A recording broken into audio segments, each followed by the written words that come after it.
현민수님, 교회 여러분 안녕하십니까? 오늘은 제12과 거룩하고 보편된 교회에 대한 내용을 함께 공부해 보도록 하겠습니다. 교리 수업에 앞서 시작 기도로 주님의 기도 마치겠습니다. 성부와 성자와 성령의 이름으로 아멘. 하늘에 계신 우리 아버지, 아버지의 이름이 거룩히 빛나시며 아버지의 나라가 오시며 아버지의 뜻이 하늘에서와 같이 땅에서도 이루어지소서. 오늘 저희에게 일용할 양식을 주시고 저희에게 잘못한 일을 저희가 용서하오니 저희 죄를 용서하시고 저희를 유혹에 빠지지 않게 하시고 악에서 구하소서. 아멘. 성부와 성자와 성령의 이름으로 아멘. 네, 오늘은 12과입니다. 거룩하고 보편된 교회. 우리가 몸담고 살아가면서 하느님을 만나 하느님께 기도를 바치고 또 하느님의 백성인 우리 모두가 한 형제 자매로서 한 공동체를 이루면서 살아가고 있는 우리 교회에 대한 이야기를 오늘 함께 해볼까 합니다. 교회에 대한 이야기를 하면서 가장 먼저 여러분들에게 말씀드리고 싶은 것은 교회가 지니고 있는 특성에 대해서 여러분들이 좀 알고 계시면 좋겠다. 이 이야기부터 시작하려고 합니다. 그래서 교회의 특성이 있는데 이 특성은 4가지입니다. 그래서 4대 특성에 대해서 여러분들이 먼저 좀 숙지를 하고 계실 필요가 있죠. 많이 들어보셨을 거예요. 신부님들도 여러분들에게 많은 강론을 통해서 이미 알려드렸던 사항일 것이고요.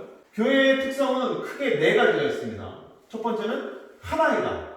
두 번째, 거룩하다. 세 번째, 보편적이다. 그리고 네 번째, 사도들로부터 이어져 왔다라는 거죠.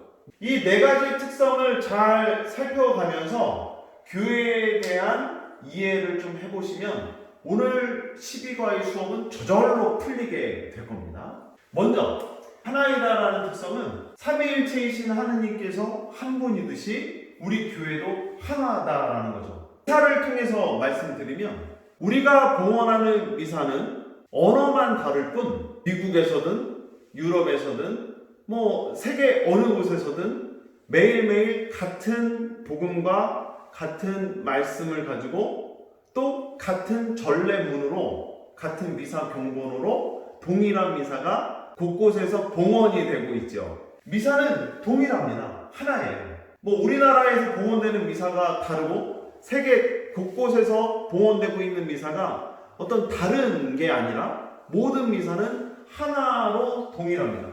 그리고 우리는 같은 말씀을 읽고 묵상하면서 한 분이신 하느님을 믿고 따라가는 한 가족, 한 형제들이죠. 결국 하느님께서 한 분이시듯이 우리 교회가 하나다라고 하는 그 고백, 그것이 교회의 4가지 특성 중에 첫 번째를 차지하고 있습니다. 두 번째, 하느님께서는 거룩하신 분이죠. 그러므로 그 거룩하신 분을 믿고 따라가는 우리 모두가 이루는 교회 또한 거룩하다라는 사실, 거룩하다라고 하는 그 특성을 지니고 있듯이 어떻게 보면 우리도 거룩한 자가 될 수 있도록 이 교회 안에서 애써야 된다는 것도 거룩하다라는 특성 안에 들어가 있습니다. 하느님께서 거룩하시듯이 하느님께서 이룩하신, 하느님께서 세우신 그 교회 또한 거룩하다라는 것이 바로 교회의 두 번째 특성이 되겠습니다. 세 번째, 영어 사전을 펼쳐서 이 가톨릭이라는 말을 찾아서 그 뜻을 살펴보면 이 가톨릭이라는 말이 지니고 있는 뜻은 보편적인이라는 뜻이에요. 보편적이라는 말은 뭐냐면 특수하고 어디에만 이렇게 국한되어 있는 이런 의미가 아니잖아요. 보편되라는 것은 누구에게나 열려있고 또 누구나 받아들일 수 있고 또 누구나 품어 안을 수 있는 이런 의미를 지니고 있죠. 어떠한 특정한 누구에게만 어떤 하느님의 사랑이 미치고 있음에 대한 이야기가 아니라 하느님의 구원 의지와 하느님의 사랑은 많은 이들에게 보편적으로 널리 전해졌고 알려지게 되었다는 것. 가톨릭은 바로 그런 이야기이죠. 그래서 가톨릭 교회는 그렇게 보편적이다라는 의미답게 많은 사람들을 하느님의 집으로 초대합니다. 계속해서 안내를 합니다. 하느님의 집을 찾고 하느님을 만나기 위해서 교회에 나오는 이들을 거부하거나 어떤 그 자격이라든지 조건을 제시하고 따지지 않고 누구나 다 받아들이고 하느님의 이름으로 그들에게 세례를 주면서 하느님의 자녀로 삼기 위해서 애를 많이 쓰고 있죠. 예수 그리스도께서 지상에서 살아가시면서 하느님의 말씀을 어떤 특정 집단에게만 혹은 어떤 사람들에게만 혹은 어떤 민족에게만 그 말씀을 선포하시고 드러내신 것이 아니라 만나는 사람이면 누구나 다 매일매일 밖에 나가서 그가 가진 자든 갖지 못한 자이든 그가 건강한 자이든 건강하지 못한 자이든 간에 누구에게나 남녀노소 누구에게나 예수님은 하느님의 사랑을 전하셨죠. 그것처럼 예수 그리스도께서 세우신 교회 안에서 살아가고 있는 우리 모두도 그렇게 보편적인 마음으로 세상 모든 이들을 또 하느님께 인도하고 하느님의 말씀과 사랑을 전하는 그런 교회가 될 수 있도록 해야 된다는 거죠. 이것이 바로 가톨릭의 의미, 보편적인 말의 의미와 그리고 그 보편적인 특성을 지닌 교회의 본 모습이 됩니다.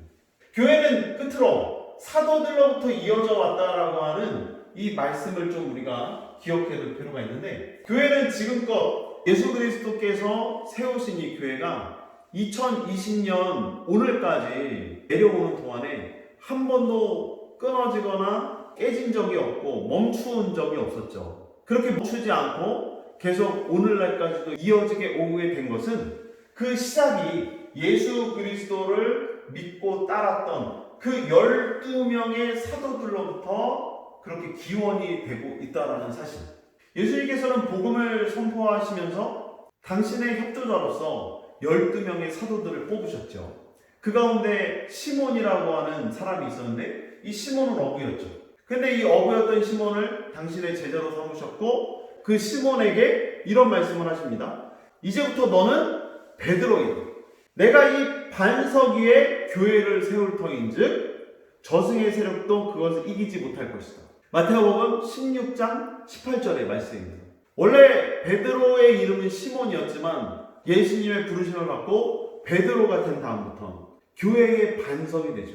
그 반석이 있어야 하고 그 머릿돌이 있어야 어떤 건물이 세워지는 것처럼 시몬 베드로라고 하는 그 제자가 있었고 그의 협조자인 나머지 11명의 제자들도 있었기에 그 사도들로부터 교회는 이룩되고 시작되게 되었죠. 그 2020년 오늘까지 오는 동안에도 그 사도들로부터 이어져 온 그 수많은 시간들 속에서 우리 가톨릭 교회는 이렇게 뿌리를 내리고 성장해 올 수 있게 되었죠. 가톨릭 교회는 그래서 사도들로부터 이어져 왔다고 하는 특성을 지니고 있습니다. 시작부터 어떻게 보면 결론을 말씀드리고 시작한 것처럼 보입니다. 근데 교회에 대한 특성, 이 네 가지는 우리가 반드시 숙지하고 있어야 할 교리 내용이고 이 네 가지의 특성을 잘 숙지하고 이해하시면 오늘 12가에서 배우시는 거룩하고 보편된 교회에 대한 여러분들의 이해가 그만큼 넓어지게 될 겁니다. 자, 그래서 여러분 한번 외워보겠습니다. 교회의 4대 특성, 4개의 특성. 이거는 그냥 푹 찌르면 나와야 돼요. 교회의 4대 특성 말씀해보세요. 그러면 따다다다다다다 나와야 될 정도로 여러분들이 암기하셨으면 좋겠어요. 이건 정말 기억하고 계셔야 될 사항입니다. 우리 가톨릭 교회가 지니고 있는 4개의 특성. 하나이다, 거룩하다, 보편되다, 사도들로부터 이어져 왔다. 이런 이야기는 이제 뭐 뒤에도 또 말씀드리겠지만 가톨릭이라는 말의 의미만 파악하더라도 어떠한 의미인가를 알 수가 있을 겁니다. 그리고 앞전에서 배웠듯이 삼위일체이신 하느님에 대한 그런 이야기들을 좀 잘 들으셨다면 하나이다 라는 것은 분명히 이해가 되실 테고 하느님께서 거룩하신 것처럼 하느님께 세우신 교회 또한 거룩하다라는 의미도 여러분들이 잘 이해하셨을 거예요. 그리고 오늘 교리 수업을 잘 듣다 보면 사도들로부터 이어져 왔다라고 하는 이 특성도 어떠한 내용을 담고 있는가를 여러분들이 잘 보실 수가 있을 거예요. 우리가 오늘 배울 12과의 교재를 보면 교회의 창립에 대한 이야기부터 나옵니다. 그럼 이러한 특성을 지니고 있는 교회는 언제 어떻게 탄생해서 오늘날까지 이어져 오고 있었던가 라는 것을 보면 아까 말씀드린 것처럼 사도들 가운데 시몬 베드로를 통해서 예수님은 그 선교의 사명을 주셨단 말이죠. 그리고 베드로라고 하는 이름을 주시면서 베드로가 교회의 초석이고 반석이 되길 바라셨고, 그리고 그 초석이자 반석이 되는 베드로 사도를 통하여 베드로 사도를 시작으로 교회를 이렇게 일구어 오시게 됩니다. 본격적으로 완전한 의미의 교회는 언제 탄생이 됐냐면 예수님이 승천하신 다음 성령께서 각 사람 위에 내려오신 바로 그때부터 교회는 탄생하게 되죠. 앞전에도 말씀을 드렸던 것처럼 예수님께서 붙잡히시고 사형 선고를 당하시고 그러고선 죽임을 당하신 이후 예수님을 믿고 따랐던 사람들은 사도들조차도 다 뿔뿔이 어딘가로 흩어지고 숨고 또 떠나게 됐죠. 예수님을 믿고 따랐다라는 것이 발각이 되고 알려지게 될 경우 자기들도 그러한 위험과 죽음에 처하게 될까 두렵고 떨렸던 나머지 이들은 뿔뿔이 흩어져서 어디론가 사라져 버립니다. 근데 예수님께서 부활하셨다라는 소식이 전해지게 되었고 그 부활하신 예수님이 그들에게 나타나셔서 다시 용기를 북돋아 주시고 또 예수님께서 살아계셨을 때 하셨던 그런 말씀과 보여주셨던 모든 모습들이 이들 앞에 다시 재현이 되면서 이들은 용기를 내기 시작합니다. 그리고 결정적으로 예수님께서 약속하신 것처럼 성령을 이들에게 보내주시겠다고 했던 그 약속이 실현되는 날, 그래서 각 사람 위에 성령이 내려온 바로 그날 이들은 그렇게 숨어있던 곳으로부터 밝은 곳으로 나오게 됩니다. 모든 것을 박차고 용기를 내어서 세상에 나아가서 그 예수님이 부활하셨다는 것, 그리고 그 예수 그리스도는 여전히 우리 곁에 살아계시다는 것, 그 예수 그리스도를 믿고 따랐던 사람들아 다시 한 곳에 모여서 그분을 믿고 섬기면서 우리 함께 하느님께 나아가자 라고 하는 어떤 용기에 찬 또 확신에 찬 고백을 하게 되죠. 그래서 그들이 다시 한 곳에 모이게 됩니다. 산속으로, 어두운 동굴 속으로, 혹은 아무도 찾지 않을 다락방과도 같은 그러한 폐쇄적인 공간에 꽁꽁 갇혀있고 자신들을 거기에 묶어두고 숨어서 지냈던 그들이 진정 용기를 내어서 환하고 밝고 그래서 넓고 사람들이 많이 모이는 그런 곳으로 쏟아져 나오기 시작합니다. 그들이 한 곳에 모여서 예수 그리스도를 전하고 또 하느님의 말씀대로 살아가는 공동체이자 모임을 만들기 시작하게 되죠. 그렇게 해서 교회는 시작하죠. 바로 그날 성령 강림 날에 바로 교회는 탄생하게 되죠. 그래서 매년마다 우리가 성령 강림 대축일이라는 날을 지내게 되죠. 그죠? 부활 시기를 잘 지내고 부활 시기가 끝나는 바로 그날 성령 강림 대축일인데 그 성령 강림 대축일에 바로 교회는 탄생하게 되는 거죠. 그래서 성령 강림은 곧 교회의 탄생이다 라고 이야기를 하는 것이고 교재 106쪽에도 나오는 것처럼 성령 강림날은 교회의 창립일이라고 할 수 있습니다 라는 것이 바로 여기에서 나옵니다. 물론 성령 강림의 순간에 지금처럼 어떤 건물이 있어서 교회가 탄생하고 만들어진 것은 아니지만 그렇게 의기소침해 있던 이들이 예수 그리스도를 떠났던 이들이 하느님을 더 이상 믿지 않을 것처럼 그렇게 불안 속에 살고 초조하게 살았던 그들이 성령을 받고 용기를 내어서 그리스도를 다시 고백하고 믿고 따르게 됐던 그날 그들이 함께 모여서 이룩한 그 공동체를 우리는 교회라고 하죠. 그래서 성령 강림 대축일은 교회의 탄생일이다 라고 여러분들이 잘 기억해 두시면 좋겠습니다. 교회는 크게 두 가지로서의 개념을 지니고 있습니다. 첫 번째 개념은 장소적인 개념이에요. 제가 좀 전에 말씀드린 것처럼 성령 강림의 순간에 어떤 건물이라든지 어떤 모임처가 있어서 어떤 건물이 있어서 신자들의 공동체가 탄생한 것은 아니었다라고 말씀을 드렸죠. 제가 여기서 말씀드린 교회의 개념은 바로 장소적인 개념이죠. 성령 강림날 어떠한 회당이 있거나 지금처럼 교회 건물이 있어서 교회가 탄생된 것은 아니죠. 시간이 지나서 사람들이 열심히 애쓰고 노력해서 지금처럼 건물을 지었다면 그렇게 교회가 탄생했다 하겠지만 성령 강림 순간에 어떤 건물이 갑자기 생길 수는 없는 거잖아요. 그런 것처럼 장소적인 개념이라고 하는 것은 뭐 지금의 건물이라든지 지금의 성당과도 같은 이런 건축물을 장소적인 개념이라고 하는 거죠. 그래서 천주교 양평성당, 그리고 여러분들이 다니고 계신 이 성당은 바로 장소적 개념으로서의 교회를 말합니다. 근데 좀 전에 말씀드린 것처럼 장소적 개념으로서의 교회의 개념은 성령 강림 그 순간에 이루어졌던 게 아니죠. 그렇다면 성령 강림의 순간에 탄생됐다고 하는, 창립되었다고 하는 그 교회의 개념은 무엇인가? 그것은 바로 인격적인 개념이에요.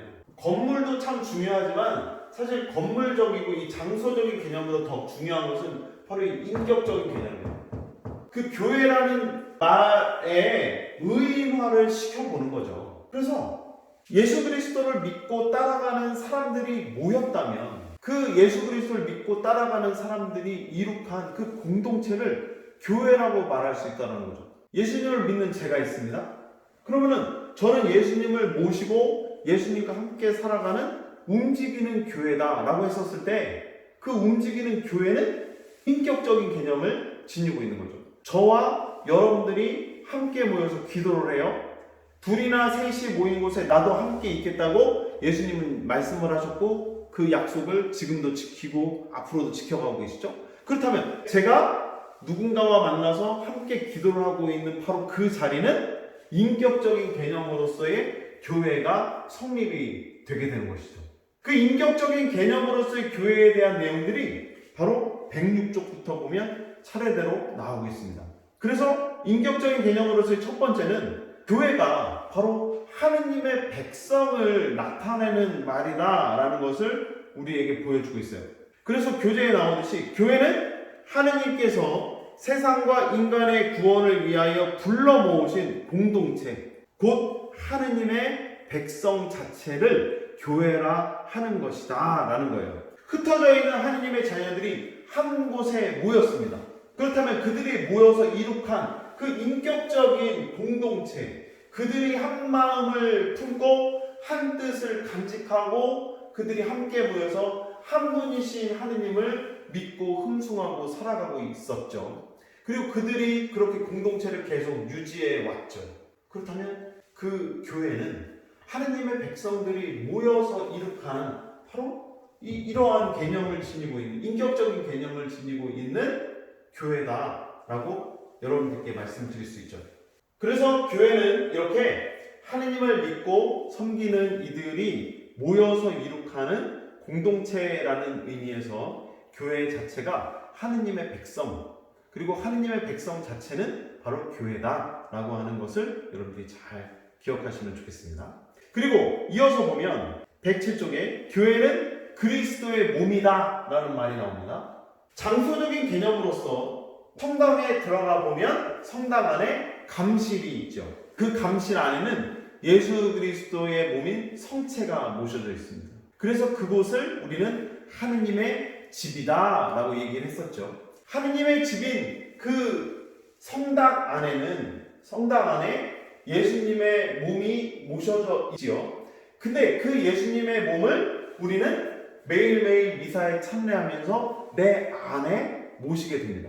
그러면 성당이라고 하는 건물 안에 예수 그리스도께서 현존하시는 것처럼 미사에 참여해서 영성체를 한 우리는 우리 몸 안에 보이지 않는 감실을 모시고 있는 것이고, 그 보이지 않는 감실 안에 내가 성체를 모시게 되면 보이지 않는 감실 안에 예수님께서 현존하시게 되는 거죠. 그런 것처럼 우리 각자 예수님을 모시는 사람이라면 우리 모두는 성당인 거죠. 어떤 의미에서 보면 성당 안에 감실이 있는 것처럼 내 안에 감실이 있는 것과 동일한 의미입니다. 그래서 이것도 굉장히 인격적인 개념으로 우리가 좀 생각하고 이해해 볼 필요가 있는데, 그리스도의 몸을 모시고 살아가는 우리 모두가 바로 교회가 된다라는 아주 놀라운 사실, 그리고 굉장히 신비로운 일들이 우리들이 여기에서 바라보고 이해해야 할 부분입니다. 그리고 교회는 인간의 육체에 비유되어서 설명이 되기도 하는데, 사람을 한번 그려보겠습니다. 머리가 있고 이게 사람이 있죠, 사람. 사람입니다, 사람. 근데 우리 인체에서 머리는 그리스도를 상징해요. 그래서 여러분들 많이 들어보셨을 거예요. 머리이신 그리스도. 그 머리이신 그리스도와 함께 모든 각 지체들은 우리 각자를 의미하는 거죠. 그래서 누군가는 머리이신 예수 그리스도의 팔이 되고 누구는 다리가 되고 그렇게 되면서 우리 모두가 머리이신 그리스도를 중심으로 하나가 되어서 한 지체를 형성하게 되는 거죠. 한 지체를 그리스도라고 한다면 그 한 지체를 구성하고 있는 각 부분들, 우리 몸의 각 지체들은 우리 모든 신앙인들 한 명 한 명이 다 그 자리를 차지하게 되는 거죠. 그래서 교회는 그리스도의 몸이다 라고 하는 것은 아까 말씀드린 것처럼 내가 예수 그리스도를 직접 모시게 됨으로 인해서 그리스도의 몸을 모신 바로 내가 서로 다 어우러져서 한 교회를 이룬다라는 것. 그리고 우리 인체에 비유했었을 때 머리이신 그리스도를 중심으로 모든 지체가 한 몸이 되어서 그렇게 살아가는 것처럼 우리 모두가 만나서 이룩하는 이 공동체는 바로 교회다라는 거죠. 그래서 교회는 그리스도의 몸에 비유되면서 이렇게 설명이 될 수가 있습니다. 여기서 한 가지 이야기를 들려드릴까 하는데요. 어떤 자폐아이가 있었어요. 이 자폐아이가 유치원을 다니고 있었는데 유치원 다닐 때 그 선생님께서 아이들에게 숙제를 내줬습니다. 얘들아, 오늘 집에 가면 너희들이 그리고 싶은 무엇이든지 좋으니 그림을 하나 그려오도록 하여라. 이렇게 했어요. 근데 뭐 당장 그려올 수는 없으니까 언제까지 이렇게 해와라 하고 아이들에게 과제를 내줬어요. 그래서 아이들은 집에 가서 그날부터 이제 그림을 그리기 시작했죠. 선생님이 그림을 제출하라고 하는 그날이 되었을 때 아이들은 각자가 그린 그림을 들고 유치원에 갔겠죠. 그래서 자기가 어떤 그림을 그렸는지 친구들에게 와서 이제 그림에 대한 설명을 하기 시작했어요. 어떤 아이는 아빠 얼굴, 어떤 아이는 엄마의 모습, 어떤 아이는 가족들의 모습이 담긴 그 사진을 그림으로 그려온 친구들도 있었어요. 뭐 어떤 아이들은 뭐 꽃을 그리기도 했고 새를 그리기도 했고 그들이 그리고 싶은 걸 그렸죠. 그렇게 해서 모든 아이들이 다 자기들 그림을 설명하게 됐어요. 드디어 그 아이의 차례가 되었습니다. 그래서 그 아이가 나와서 이제 자기가 무슨 그림을 그렸나 이제 발표하는 시간이 되었는데 다른 아이들은 다 스케치북 한 장에다가 그림을 그려온 거예요. 근데 이 아이의 그림은 여러 장이었어요. 그래서 이 그림에 대해서 설명을 부탁하자 그 아이는 교실 바닥에다가 자기 그림을 이렇게 펼쳐놓기 시작했어요. 근데 그림이 한 장 한 장 펼쳐지기 시작하자 점점 이 그림의 전체적인 모습이 서서히 나타나기 시작했어요. 어떤 그림이었냐면 바로 고래 그림이었어요. 그래서 이 아이가 그린 그림을 보던 선생님이 이 아이에게 묻습니다. 얘야, 너는 왜 이런 그림을 그렸느냐? 그리고 고래 그림인 것 같은데 왜 고래 그림을 그렸어? 이렇게 질문을 했어요. 그러자 이 아이가 그랬습니다. 제가 고래를 너무 그리고 싶었는데 그 고래를 스케치북 한 장에 그리려고 하니까 이 고래가 너무 큰 거예요. 그래서 그 고래를 이렇게 여러 장에다가 나눠서 그렸어요. 이런 얘기를 했대요. 이 아이는 그 정말 커다란 고래를 일반 물고기처럼 작은 물고기가 아니라 정말 커다란 그 고래를 이 아이는 정말 그리고 싶었는데 스케치북 한 장에 그 고래를 다 담을 수는 없다고 생각했던 거죠. 그래서 여러 장의 스케치북에다가 그 모든 걸 생각해서 그렇게 그림을 그릴 수밖에 없었던 거죠. 근데 이 아이의 이야기를 저도 처음 듣고 그런 생각을 했습니다. 이 교회는 참으로 크다. 그리고 하느님의 백성들이 모여서 이룩하는 이 교회는 그 아이처럼 한 장에다가 다 표현할 수는 없구나. 하느님의 사랑과 자비가 크고 지극하시듯이 그 사랑과 자비가 가득하신 하느님께서 세우신 교회도 어떠한 한 장의 스케치북에 표현할 수는 없겠구나. 이런 생각을 먼저 했고 또 하나는 그렇게 해서 이룩되고 완성된 고래 그림에서 어떠한 한 장이라도 빠져버리면 고래 그림은 이상해질 수밖에 없겠죠. 모자이크 고래 그림에서 어떠한 한 장이라도 빠지면 고래 그림이 될 수 없는 것처럼 우리 교회도 그 지체를 이루는 그 구성원 중에 누구 한 명이라도 소외되거나 거기서 빠져버린다고 한다면 머리이신 그리스도를 중심으로 한 몸을 이루고 있는 우리 교회는 그만큼 완성될 수가 없다라는 사실을 저는 그 이야기를 통해서 좀 묵상해 보게 되었어요. 가끔씩 뭐 그런 생각을 합니다. 나는 없어도 되겠지. 내가 아니어도 누가 대신 하겠지 하는 생각 때문에 우리는 서서히 좀 발을 빼거나 뒷걸음질 치는 경우들이 많죠. 그런데 그 안에 내가 없으면 사실 교회는 이룩될 수가 없는 것 같아요. 여러분들이 계셔야, 그리고 여러분 각자가 바로 그 자리에서 함께 움직이고 생활해 가야, 그리고 그 지체들이 다 원활하게 움직이고 기능을 하고 작용을 해야 건강한 신체를 이루면서 건강하게 살아갈 수가 있는 것이 되겠죠. 우리 교회도 마찬가지입니다. 누군가는 팔로서의 역할을 해요. 누군가는 다리로서의 역할을 하죠. 누군가는 코로서의 역할, 귀로서의 역할을 하죠. 근데 팔이 다리가 될 수가 없고 다리가 팔이 될 수 없는 것처럼 여러분들이 행하셔야 할 일을 누군가가 대신 하기는 그만큼 어려워요. 여러분들이 여러분이기에 할 수 있는 일이 바로 이 교회 안에 있습니다. 누군가에게 양도하거나 누군가에게 대신하라고 이렇게 떠넘길 수 없는 분명한 여러분들만이 할 수 있는 그 일이 있다라는 거죠. 그러므로 그 누구도 교회 안에서 소외되거나 또 떨어져 나가지 않도록 우리가 함께 마음을 모아야 하는 이유도 거기에 있죠. 아까 그 고래 그림 이야기를 보면 1번부터 20번까지의 그림이 있다 치면 20번 그림하고 1번 그림하고 바뀌면 고래 그림이 될 수 없는 거죠. 각자 자기의 자리에서 자기 역할을 하면서 그곳에 있어야 바로 온전한 고래 그림이 되는 것처럼 우리 교회를 구성하고 또 교회를 이루면서 살아가고 있는 우리 모든 지체들도 바로 그렇게 교회 안에서 활동하고 움직이면서 한 몸을 이루어 갈 수 있도록 노력해야 된다는 것. 그래서 교회는 그리스도의 몸이 된다는 것을 기억하시면 좋겠습니다. 교재 108쪽으로 넘겨보시면 한 가지 더 나오는 사항은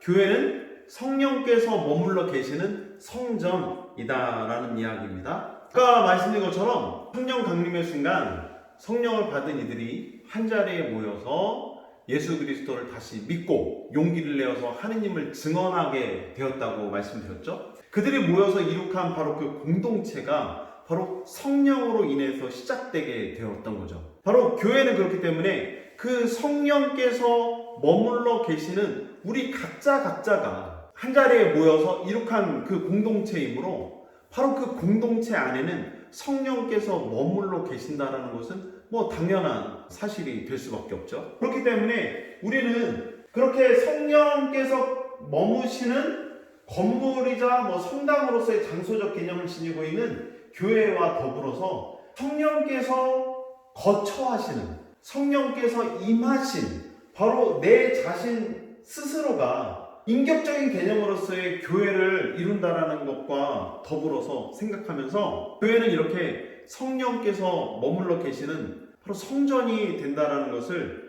분명히 또 잘 알아두시면 좋을 것 같습니다. 그렇게 성령께서는 계속해서 교회를 구성하고 교회 안에서 살아가는 우리에게 용기를 북돋아 주십니다. 그리고 우리를 계속 하느님과 예수 그리스도와 이어주는 다리 역할도 하시고 우리가 침체되고 좌절하고 용기를 잃게 될 때마다 힘을 북돋아 주시면서 하느님의 그 생기를 끊임없이 우리에게 부여해 주시는 생명의 주관자이신 분이시죠. 바로 그런 어떤 성령을 우리 안에 늘 모시고 살아가는 신앙인들이 된다면 그런 신앙인들이 모여 살아가고 있는 바로 이 교회는 분명 성령께서 머물러 계시는 정말 거룩한 전당, 하느님이 계신 성소가 될 것이다 라는 거죠. 그래서 살아계신 하느님의 성전으로 우리 교회를 계속 이어갈 수 있도록 우리 모든 신앙인들도 노력할 수 있어야 되겠죠.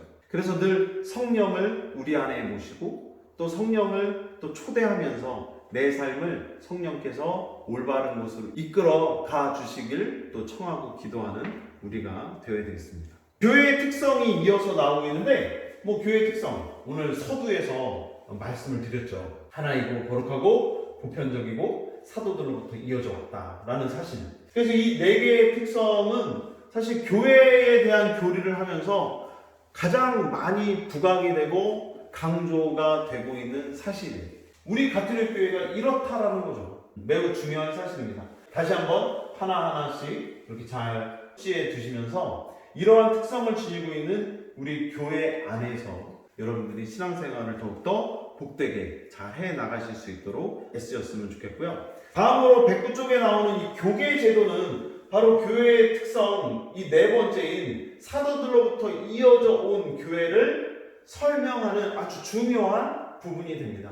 교계 제도는 교회에 구성하고 있는 교황님이라든지 추기경님, 유견님, 신부님들, 부제님들 이런 어떤 서열을 나열하기 위해서 구성된 것은 절대 아닙니다. 누가 높고 누가 그 밑에 있고 이 얘기를 하려고 교계 제도를 거론하는 것은 전혀 아니죠. 그렇지만 이 교계 제도가 있는 이유는 교재에도 나오다시피 그리스도께서 우리 모두에게 즉 우리 교회의 지체가 되고 있는 교회의 구성원인 우리 모두에게 부여하신 그 고유한 직무를 보다 원활하게 보다 수월하게 수행해 나가기 위하여 그 어떤 직분들을 맡고 있는 사람들이 필요하다라는 거죠. 그래서 누구는 교회의 봉사자로 또 누구는 교회 안에서 미사를 봉헌하는 이로 또 누구는 교회 안에서 그 미사를 봉헌할 수 있도록 돕는 이로 그렇게 삼고 그에 마땅하고 합당한 직분을 수행할 수 있도록 해주기 위하여 이 교계제도라는 것이 만들어져 있는데 그래서 교계제도 안에서 가장 윗자리에 계신 분을 우리는 교황님이라고 하죠. 근데 이 교황님은 베드로 사도의 후계자죠. 베드로 사도의 후계자가 바로 이 교황님입니다. 그래서 1번 교황님이 베드로 사도예요.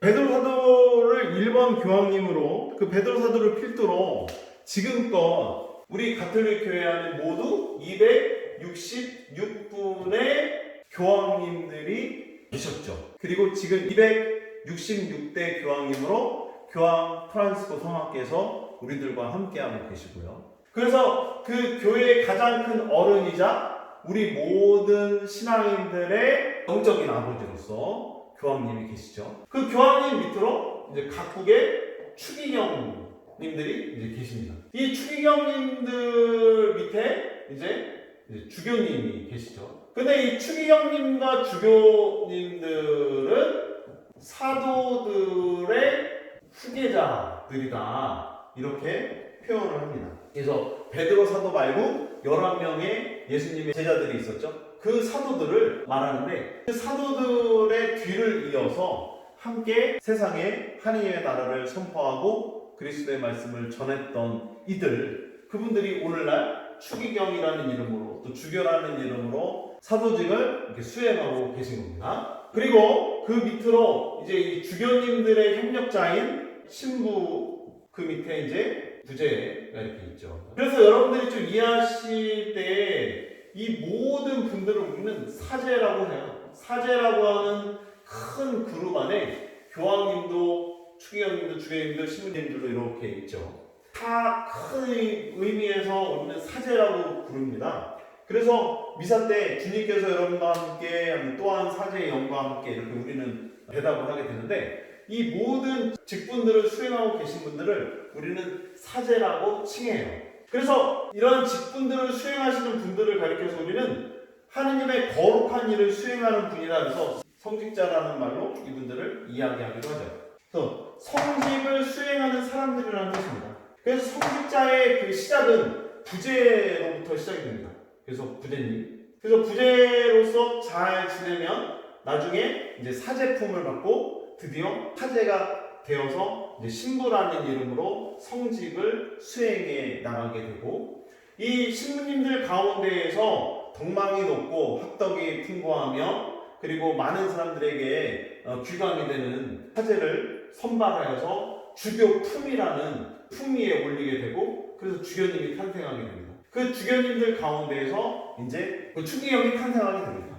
그리고 그 각국 추기경들 가운데에서 이제 교황님이 선출되시게 되는데 이러한 성직자들로 인해서 우리 가톨릭 교회는 2020년 오늘까지 계속해서 이어져 오게 되었다는 거죠. 예수님의 제자들이자 또 예수님을 믿고 따랐던 그 사도들로부터 이어져 온 교회는 앞으로도 그래서 계속 이어져 가게 되겠죠. 바로 이러한 성직자들이 계시지 않았더라면 우리 가톨릭 교회는 어느 순간 끊길 수도 있었을 거예요. 그래서 여러분들 기억하시는 분들이 많이 계실 텐데 우리 수원교 주교님이셨던 고 김남수 안젤로 주교님은 매년 성소주일이 되면 그런 말씀을 하셨었죠. 아이를 많이 낳아서 아들은 사제를 만들고 또 딸은 수녀님을 만들어라 이런 말씀을 많이 하셨어요. 그 말씀 속에 담겨있는 것은 바로 저는 이거라고 보거든요.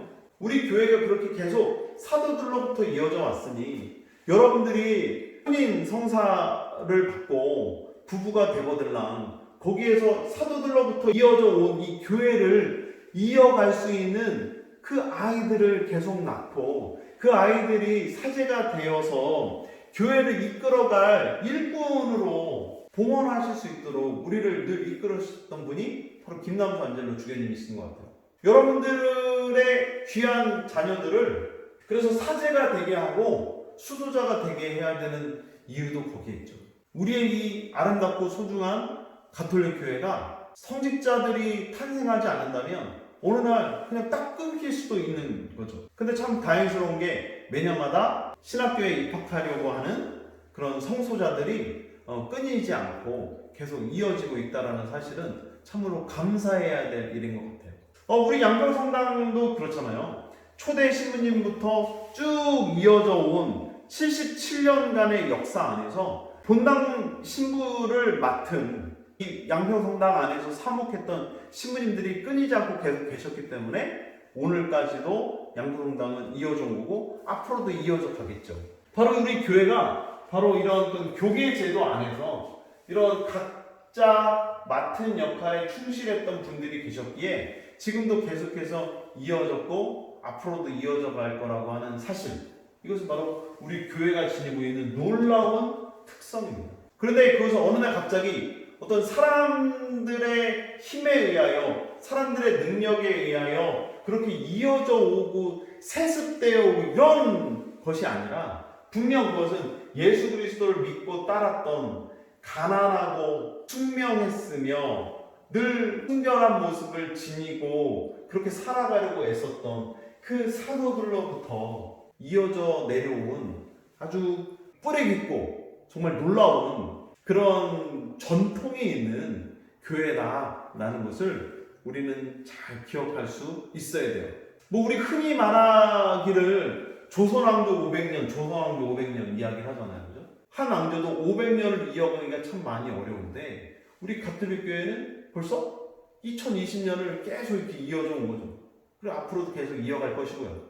그런 측면에서 보면 이런 사도들로부터 이어져 온 우리 가톨릭 교회가 얼마나 대단한 교회인가라는 것을 여러분들이 알 수 있고, 그러한 교회를 이끌어가기 위해서 이러한 교계 제도라는 것이 탄생했고 지금까지도 존재하고 있음을 여러분들이 잘 기억하면서 이해하시면 좋겠습니다. 오늘 교리의 마지막 내용은 모든 성인의 통공에 대한 이야기인데, 통공에 대해서 쉽게 말씀드리면 바로 이런 겁니다. 살아있는 자와 죽은 자가 서로 통하고 있다는 것. 하느님을 믿고 하느님을 섬겼던 모든 이들은 살아서도 죽어서도 서로 연관을 맺고 하나의 공동체, 한 형제 자매로서 일치를 이루고 있다라는 그 신앙 고백이 바로 이 통공이라는 교리 속에 담겨 있어요.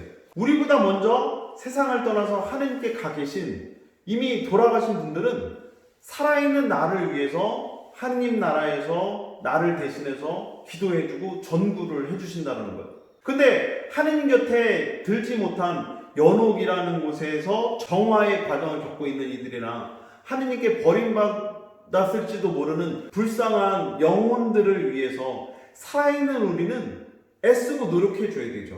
돌아가신 분들은 더 이상 이 지상에서 할 수 있는 것도 없고 할 수도 없기 때문에 살아있는 우리가 그들을 대신해서 기도해주고, 그래서 여러분들 매 미사 때마다 연미사 같은 것도 지향을 두면서 돌아가신 분들을 위해서 미사도 드려드리고 이런 어떤 노력도 하잖아요.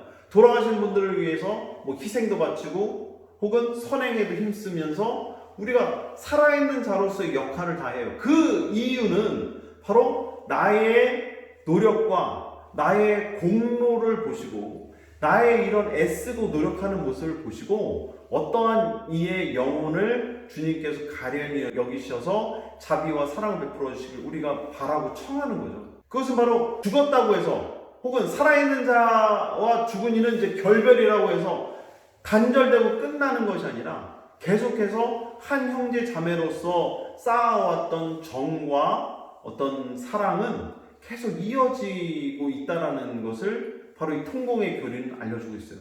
언젠가 우리도 이 지상에서의 삶을 마감하고 하느님께 올라가게 될 것인데, 내가 다 하지 못했던 그런 내 자신의 모습을 내 후손들이, 또 나를 기억했던 이들이 나를 대신해서 채워줄 수 있다면 그만큼 나는 더욱더 빨리 그리고 보다 더 쉽게 하느님께 나아갈 수 있지 않을까 하는 어떤 기대와 희망을 품은 그 고백이, 신앙 고백이 바로 통공의 교리다 라고 할 수가 있어요.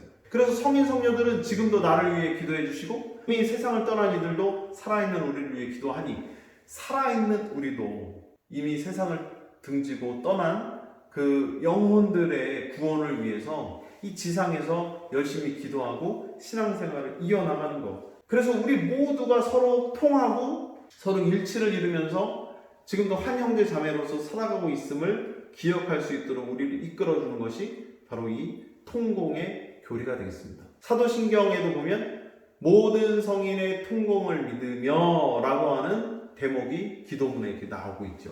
바로 그 기도를 바칠 때마다 이 통공에 대한 교리를 잘 기억하시면서 세상을 떠나신 부모님들이나 형제 자매님들이나 어떤 뭐 친척, 일가 친척들을 기억해주는 여러분들이 잘 되셨으면 좋겠습니다. 자, 이렇게 오늘은 거룩하고 보편된 교회에 나오는 내용을 통해서 여러분들과 교회에 대한 이야기를 했습니다.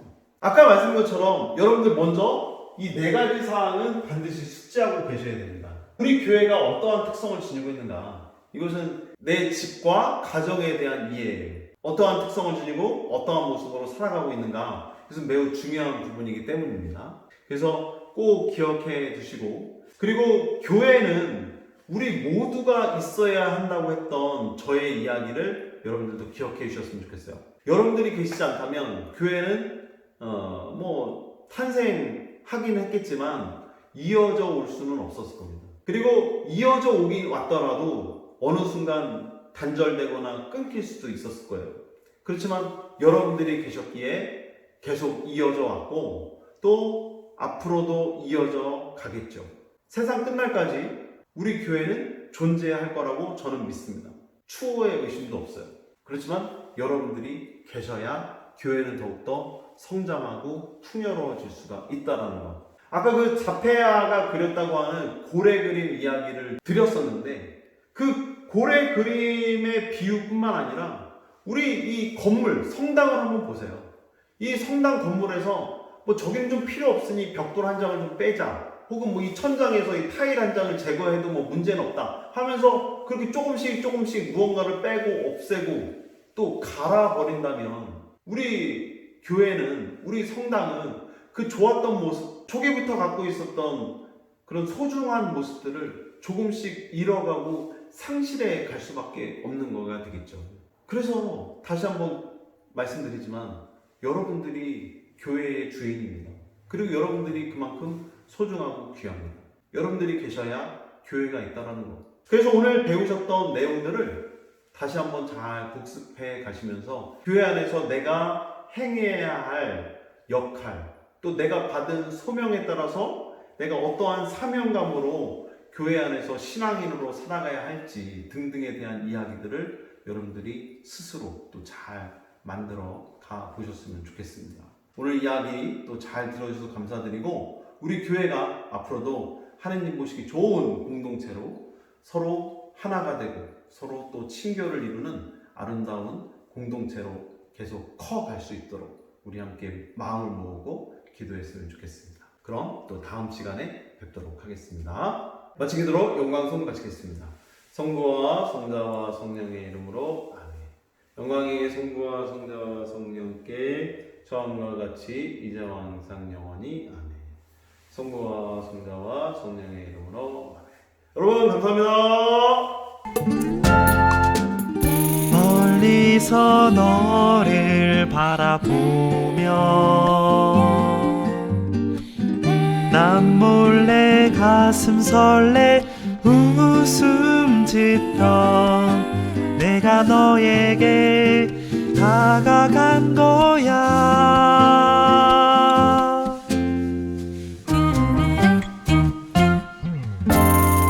환한 미소와 투명한 너의 모습 속에서 내 첫사랑에 너를 만난